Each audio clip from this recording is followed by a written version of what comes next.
വോട്ടുകൾ ചാർത്തി അഭിമാനമാർന്ന ഒരു ഭൂരിപക്ഷത്തോടെ എന്നെ ജയിപ്പിച്ചു വിടുകയാണെങ്കിൽ 5 വർഷം ഞാൻ നിങ്ങളുടെ ജീവിതങ്ങളിൽ സംഭവിച്ചുകൊണ്ടേയിരിക്കും എന്ന് ഉറച്ച വാക്കുതരുന്നു. ഒരിക്കലും ഈ അവസരം നിങ്ങളും കൈവിട്ട് കളയരുത്, എനിക്കും ഇത് നഷ്ടപ്പെടരുത്.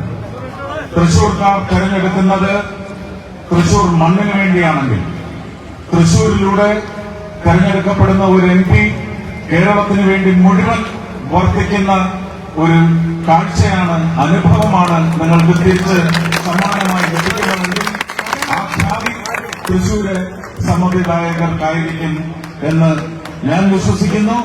ആ ഖ്യാതി നിങ്ങൾക്ക് തന്നെയാണ്. അതുകൊണ്ട് തീർച്ചയായിട്ടും ഇതൊരു വലിയ അവസരം തന്നെയാണ്. ആ അവസരം എനിക്ക് നൽകണമെന്ന് ഞാൻ താഴ്മയായി അഭ്യർത്ഥിക്കുന്നു. ഒരുപാട് സ്നേഹം, നന്ദി, നമസ്കാരം.